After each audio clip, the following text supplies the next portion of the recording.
ಸಚಿವನಾಗುವ ಆಸೆಯನ್ನ ವ್ಯಕ್ತಪಡಿಸಿದ್ದಾರೆ ಕೈ ಶಾಸಕ ಅಜಯ್ ಸಿಂಗ್. ಸಂಪುಟ ಪುನರ್ರಚನೆ ಅಥವಾ ವಿಸ್ತರಣೆ ಅನ್ನೋ ಮಾತುಗಳು ಕೇಳಿ ಬರ್ತಾ ಇದ್ದಂತೆ ಈಗ ಸಾಕಷ್ಟು ಮಂದಿ ಶಾಸಕರು ಸಚಿವರಾಗುವಂತಹ ಆಸೆಯನ್ನ ವ್ಯಕ್ತಪಡಿಸಿದ್ದಾರೆ. ಅದೇ ರೀತಿ ಅಜಯ್ ಸಿಂಗ್ ಕೂಡ ಸಚಿವರಾಗುವ ಆಸೆಯನ್ನ ವ್ಯಕ್ತಪಡಿಸಿದ್ದಾರೆ.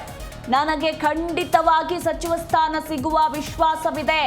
ಈ ಬಾರಿ ಖಂಡಿತವಾಗಿ ಅವಕಾಶ ಮಾಡಿಕೊಡ್ತಾರೆ. ನಾನು ಶಾಸಕನಾಗಿ 17 ವರ್ಷ ಕೆಲಸವನ್ನ ಮಾಡಿದ್ದೇನೆ ಅಂತ ಯಾದಗಿರಿಯಲ್ಲಿ ಕೈ ಶಾಸಕ ಅಜಯ್ ಸಿಂಗ್ ಹೇಳಿಕೆಯನ್ನ ಕೊಟ್ಟಿದ್ದಾರೆ.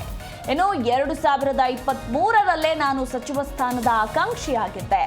ನಾನು ಯಾವಾಗಲೂ ಪಕ್ಷದ ಜೊತೆ ಪಕ್ಷಕ್ಕೆ ಬದ್ಧನಾಗಿದ್ದೇನೆ ಅಂತ ಇದೇ ಸಂದರ್ಭದಲ್ಲಿ ಅಜಯ್ ಸಿಂಗ್ ಶಾಸಕ ಅಜಯ್ ಸಿಂಗ್ ಹೇಳಿಕೆಯನ್ನ ಕೊಟ್ಟಿದ್ದಾರೆ.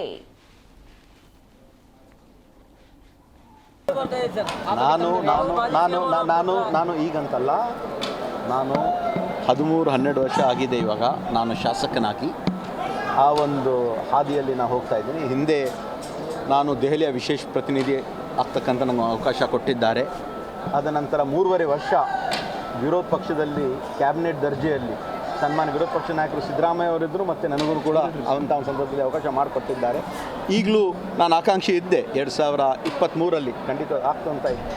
ಆದರೆ ನಾನು ಯಾವಾಗಲೂ ಪಕ್ಷ ಜೊತೆ ಇದ್ದೀನಿ, ಬದ್ಧನಾಗಿದ್ದೀನಿ. ನನಗೆ ಸಂಪೂರ್ಣವಾದ ಒಂದು ವಿಶ್ವಾಸ ಇದೆ. ಈ ಬಾರಿ ಖಂಡಿತವಾಗಿ ನನಗೆ ಒಂದು ಅವಕಾಶ ಮಾಡಿಕೊಡ್ತಾರೆ. ಯಾವ ರೀತಿಯಿಂದ ಕಲ್ಯಾಣ ಕರ್ನಾಟಕ ಅಭಿವೃದ್ಧಿ ಮಂಡಳಿಯಲ್ಲಿ ಹೆಚ್ಚಿನ ರೀತಿಯಿಂದ ನಾವು ಕೆಲಸವನ್ನು ತಗೊಂಡು ಅನುದಾನ ಒಂದು ಹಂಚಿಕೆಯೆಲ್ಲ ಮಾಡಿ ನಾವು ಮಾಡ್ತಾ ಇದ್ದೀವಿ. ಮುಂದೆ ಬರ್ತಕ್ಕಂಥ ದಿನಗಳಲ್ಲಿ ನನಗೆ ಸಂಪೂರ್ಣ ವಿಶ್ವಾಸ ಇದೆ, ಅವ್ರು ನಮ್ಮ ಮಂತ್ರಿ ಮಾಡೇ ಮಾಡ್ತಾರೆ.